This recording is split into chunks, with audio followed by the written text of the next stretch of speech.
رواداری تو محبتیں اسلام جہاں جاتا ہے. جی بسم اللہ الرحمن الرحیم. اللہم صلی علی محمد وآل محمد صلی اللہ علیہ وآلہ وسلم.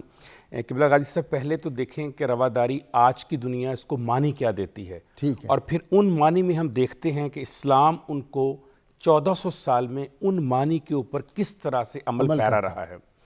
اگر ہم یونائٹڈ نیشن کا چارٹر دیکھیں جو کہ 1995 میں اس کے اوپر بات کرتا ہے، اسلام سے 1450 سال بعد، وہ کہتا ہے کہ آپ کا وہ منصفانہ، معروضی اور اجازت کا رویہ جو ان لوگوں کے بارے میں ہے جن کی رائے، جن کا طرز عمل، جن کی نسل، جن کی مذہب اور جن کی قومیت آپ سے ہٹ کر ہو، ان کے ساتھ آپ کیسا گزارا کرتے ہیں. ٹھیک. اور آخری لائن وہ کہتا ہے تعصب سے پاک معاشرہ، جہاں تعصب کوئی نہ ہو. ٹھیک. تو جب میں یہ پڑھتا ہوں چارٹر تو میرے دائیں کان میں سورہ بقرہ سنائی دیتی ہے جو کہتی ہے اور فتنہ تو قتل سے بھی سخت تر ہے، والفتنہ تو اشد من القتل. اور پھر سورہ بقرہ ہی کہتی ہے، جیسے آپ نے انٹرو میں ارشاد فرمایا، لا اکراہ فی الدین، دین میں کوئی جبر نہیں ہے. اور پھر سورہ الکافرون بھی سنائی دیتی ہے جو کہتی ہے اگر تم اللہ پاک کو نہیں مانتے تو میں تمہارے بتوں کو نہیں مانتا، پس تمہارے لیے تمہارا دین ہے، میرے لیے میرا دین ہے. یہ نہیں کہا کہ میں تمہارے دین کے اوپر کوئی آواز اٹھاتا ہوں یا اس کو خلاف بولتا ہوں. تو ایسے چارٹر کو جو کہ 1995 میں آتا ہے، میرے خاتم رسول حضرت محمد مصطفیٰ صلی اللہ علیہ وآلہ وسلم نے 1450 سال پہلے یہ ایسا چارٹر دے دیا کہ جس سے بڑھ کر ایک لفظ بھی اگر پوری کائنات مل کر بھی کوشش کر لے تو ایک لفظ اضافی نہیں دے سکتا اس کے اندر سے، جو کہ دے دیا گیا. نبی صلی اللہ علیہ وسلم کے ارشاد گرامی آپ فرماتے ہیں کہ جس نے زمینوں کو ایذا پہنچائی اس نے مجھے ایذا پہنچائی.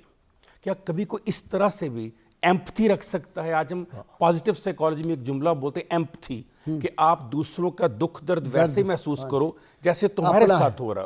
اور وہ کن لوگوں کا محسوس کر رہے ہیں جو مسلمان بھی نہیں ہیں، جو غیر مسلم ہیں، کافر ہیں، اور جو حملہ کرتے ہیں، جو شان میں گستاخی کرتے ہیں، جو اس طرح کی باتیں کرتے تھے، ان کے بارے میں بھی کہا، کیونکہ ان کو پتا تھا کہ ان میں سے ہی وہ لوگ نکلیں گے جن کو سمجھ آ جائے گی. اور پھر وہ آئی بھی، دیکھا بھی ہم نے تاریخ میں. آخری خطبہ جو ہے نبی صلی اللہ علیہ وسلم کا، وہ شاید اسلام کا حقوق انسانی کا نہ صرف سب سے پہلا بلکہ کائنات کا سب سے بڑا چارٹر ہے. آج جتنا بھی میں نے چارٹرات پورا پڑھا اس پروگرام کے لیے، ڈیکلریشن آف یونائٹڈ نیشن، تو اس کا کوئی ایک لفظ، اس کا کوئی ایک قوما جو اس باہر کیا اس کے ایک جملے کا مقابلہ بھی نہیں کرتا. وہ تو بہت بڑا چارٹر ہے جس کی میں بات کر رہا ہوں. اور یہ جو چارٹر ہے یہ تو بڑا محدود چارٹر ہے اس کے مقابلے میں. اچھا، آپ یہ دیکھیے کہ یورپ بڑی سنجیدگی کے ساتھ میگنا کارٹا کو پہلا حقوق انسانی کا چارٹر کہتا ہے، اور یہ بھول جاتا ہے کہ میگنا کارٹا اسلام کے 600 سال بعد آیا ہے. ٹھیک ہے. اس لیے تو پہلا چارٹر میگنا کارٹا کو نہیں کہنا چاہیے، اسلام کو کہنا چاہیے. اسلام ہی نے سب سے پہلے مشترک شہریت کا تصور دیا. مشترک شہریت کا اس سے پہلے پوری دنیا میں کہیں کوئی تصور نہیں تھا. میں ایک چھوٹی سی پریپوزیشن آپ کے سامنے رکھنے لگا ہوں. حضور پاک صلی اللہ علیہ وآلہ وسلم خلفائے راشدین کا کوئی 46 سال کا دور بنتا ہے. اگر ہم دیکھیں بنو امیہ، عباسی، مملوک، یہ کچھ 780 سال کا دور بنتا ہے. اگر آپ دیکھیں عثمانی، صفاوی اور مغل، یہ کچھ 500 سال کا دور بنتا ہے. 1326 سال کے پورے دور میں کسی ایک کتاب کا کوئی ایک واقعے کا کوئی ایک فرد بتا دیں جہاں اسلام تلوار کے زور پر پھیلا ہو. کوئی ایک واقعہ نہیں. مجھے پتہ ہے، میں آپ کو بتا دیتا ہوں. آپ سے اختلاف، داتا صاحب اور حضرت معین الدین چشتی جب آئے تھے تو ان کے پاس کلاشنکوفیں تھی، اور ان کے پاس جو تھا وہ جس طرح ہمارے بعض جہاز بھی تھے، بم بھی تھے ان کے پاس، بم تھے، میزائل تھے، اور کیپٹن صاحب بتائیں گے کہ ڈالے بھی تھے، اس میں بیٹھ کے آئے تھے پھر اسلام.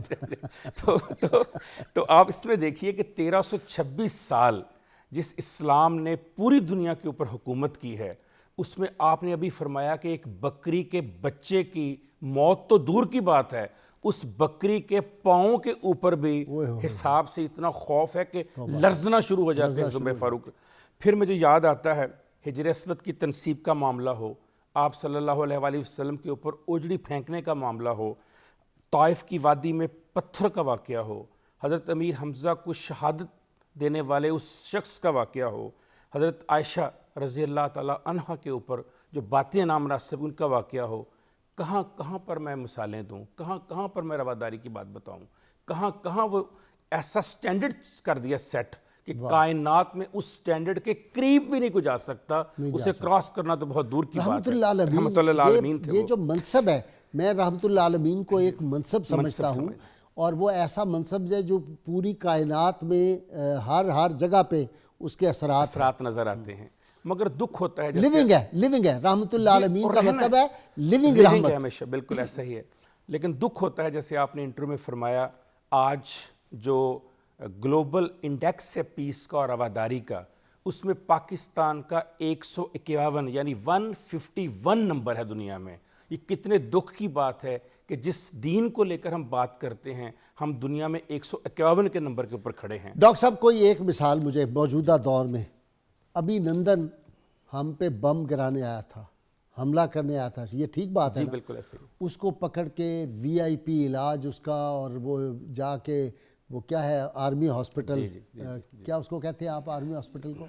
سی ایم ایچ میں اس کا علاج ہوتا ہے, اور اس کو چائے پیسٹریاں کیک کھلا کے وہ کہتا ہے کہ مجھ سے اتنا اعلیٰ سلوک کیا. مجھے موجودہ یہ پچھلے 100 سال کی ہسٹری میں کوئی واقعہ اس کا بتا دیں. جی بالکل ایسا ہی ہے. یہ تو سوچا بھی نہیں جا سکتا کہ ایسا دشمن جو آپ کے اوپر بم پھینکنے آیا ہو, جو آپ کے بچوں کو, آپ کی ماؤں کو مارنے آیا ہو, اس کے ساتھ ایسا وہ دوسرا دیکھے نا, اس کو بھی جیل میں انہوں نے وی آئی پی دیا ہوا ہے, جس ظالم کے بچے نے سینکڑوں بندے مار دیے. کیا نام ہے اس کا کوئٹہ سے جو پکڑا گیا, یہ جو آج کل ہے, ہاں کلبھوشن. یہ تو حکومتوں کی کمزوری ہے. کلبھوشن جیسا جو ظالم اور جس طرح کا قاتل ہو انسانوں کا, ان کے ساتھ کوئی اس طرح کا سلوک نہیں کر, لیکن خوفزدہ ہوتے ہیں جی حکمران, ہمارا